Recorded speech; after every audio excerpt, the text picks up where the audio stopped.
अब खबर भीलवाड़ा से, जहां पर बागेश्वर धाम का दरबार शुरू हो चुका है। हनुमंत कथा के दौरान बाबा बागेश्वर ने हिंदुओं को एकजुट रहने के लिए धर्मांतरण पर लेकर के और हिंदुओं पर अत्याचार को लेकर के कड़ा प्रहार किया है। बागेश्वर बाबा ने कहा कि अगर हिंदुस्तान को बचाना है तो सभी हिंदुओं को एक रहना होगा। डिटेल में आपको रिपोर्ट के जरिए सुनवाते हैं।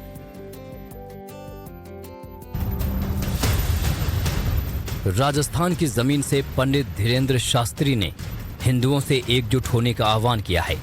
उन्होंने कहा कि हिंदुओं को जात पात से उठकर एक होना पड़ेगा। भीलवाड़ा में हनुमंत कथा के दौरान देश भर से आए श्रद्धालुओं को संबोधित करते हुए कहा कि भारत को अगर बचाना है तो हम लोगों को एक होना पड़ेगा। इतना ही नहीं, बाबा बागेश्वर ने लव जिहाद, जबरन धर्मांतरण और हिंदुओं पर हो रहे अत्याचार का भी मुद्दा उठाया। भारत को अगर बचाना है तो हम लोगों को एक होना पड़ेगा। अब बाहर निकलना पड़ेगा। हम लोग इतने उदारवादी लोग हैं, रामचरितमानस को जलाया, पालघर में संतों को मारा, श्रद्धा के 35 टुकड़े किए, कोलकाता की डॉक्टर बिटिया के साथ निर्दयता के साथ अत्याचार किया और उसको भी मार दिया।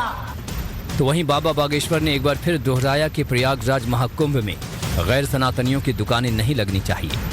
कल हम दिल्ली में बैठे थे, 2-3 पत्रकार आ गए, बोले बाबा तुमने बयान दिया है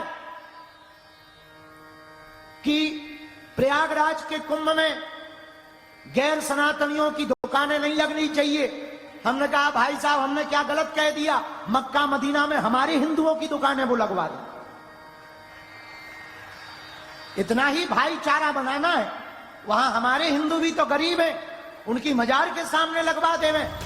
पंडित धीरेन्द्र शास्त्री ने कहा कि राजस्थान वीरों की धरती है और राजस्थान के लोगों को भी घरों से निकलना होगा। हिंदू कहने से और तिलक लगाने से हिंदू राष्ट्र नहीं बचना है। राजस्थान वीरों की भूमि है, महाराणा प्रताप की भूमि है।